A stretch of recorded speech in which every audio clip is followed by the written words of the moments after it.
My name is Madelyn. I am 33 years old. I am married. My husband's name is William. He is 35 years old. We have been together for 8 years. When I married William, I thought I was the luckiest woman in the world.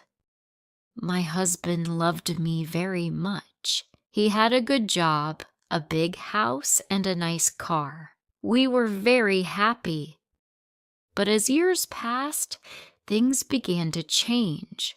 William started coming home late. He didn't answer his phone calls when I was near. Sometimes he lied, saying, "I'm stuck in traffic," or "I had to meet a client." At first I ignored it, but slowly, doubt began to fill my heart. One night William came home after midnight. I had cooked dinner and waited for him. When I asked where he was, he said softly, "Just work, Madelyn. Please don't worry."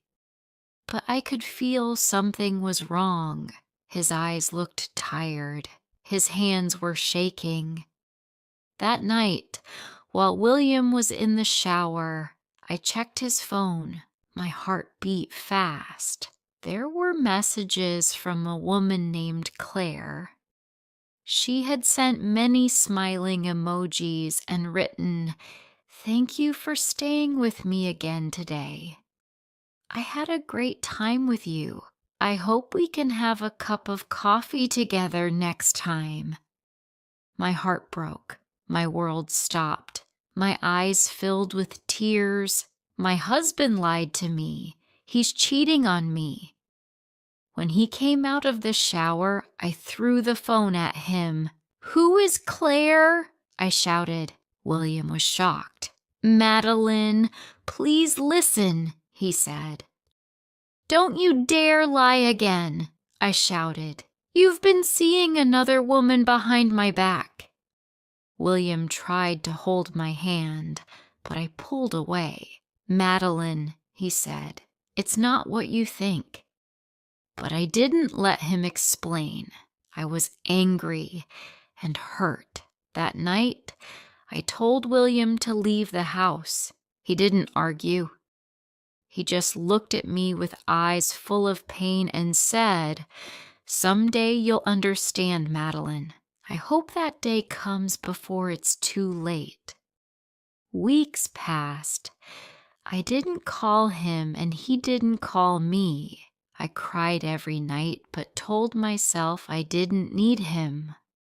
One evening, I was walking back from work when I saw a woman standing near the bus stop. Her face looked familiar. She was very thin, a little younger than me, and holding a little boy's hand. Then I realized she was the woman from William's phone, Claire. My heart filled with anger again. I went closer and said angrily, "So you're the one who took my husband." Claire looked shocked.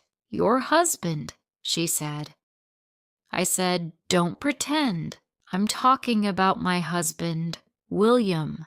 I saw your messages." Her eyes filled with tears. Claire looked down and said, "Mrs. Madelyn, I'm sorry you misunderstood. William was helping me. My son is very sick. He has a heart problem. Your husband has been paying for his treatment for months." I froze. "What?" I asked. She nodded, crying. She said, "My husband died in an accident 2 years ago. William was his best friend. Before he died, he made William promise to take care of us. William never told anyone because he didn't want people to feel sorry for him or praise him. He just wanted to keep his promise." My throat went dry. I couldn't speak. Claire took out her phone and showed me messages from William. Money transfers, hospital bills, doctor messages. And then she said, William even sold his car last month to pay for my son's surgery. Tears filled my eyes. My legs felt weak. My heart felt heavy. My husband wasn't lying. He never lied. He was saving a child's life. He was helping a widow, and I threw him out of the house. I called William's number again and again, but he didn't answer. I texted him, "William, I'm sorry. Please come home." No reply. Days passed. I couldn't eat. I couldn't sleep. Every time I closed my eyes, I saw his tired face from that night, his soft voice saying, "Someday you'll understand." I finally decided to go find him. His office said he hadn't been coming for a week. His friend told me William gone to another city for some personal reason. I felt scared. 2 days later, I got a call from the hospital. "Mrs. Madelyn, your husband has been in an accident." My heart stopped. When I reached the hospital, I saw him lying on the bed, pale and weak. His head was covered with a bandage. I ran to him crying, "William, please open your eyes. I'm so sorry." His eyes slowly opened. William smiled and said, "Madelyn, don't cry. You look beautiful when you smile."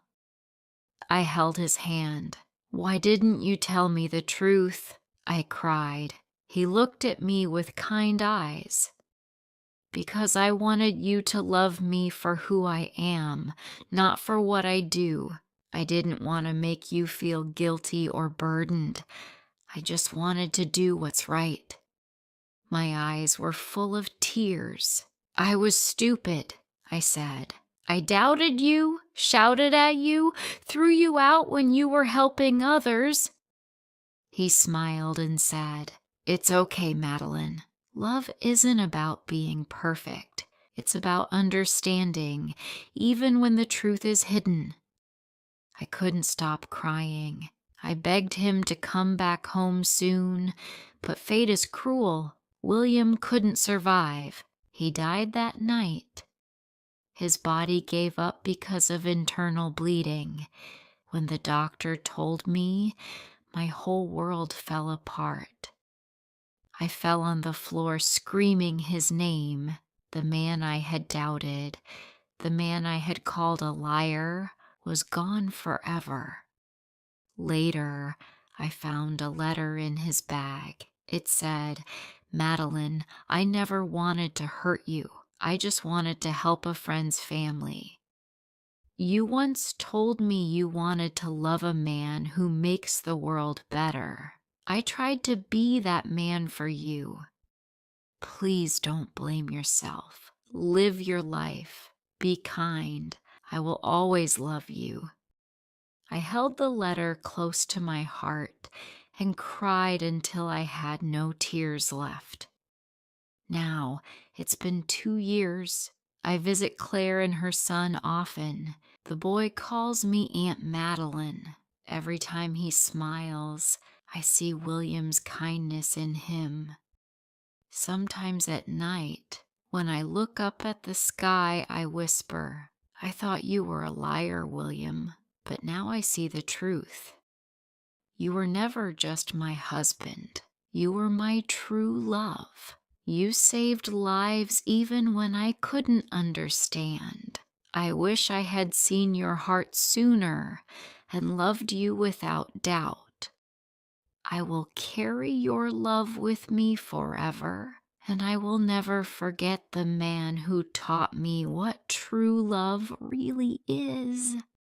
If this story touched your heart, please like, comment, share, and subscribe.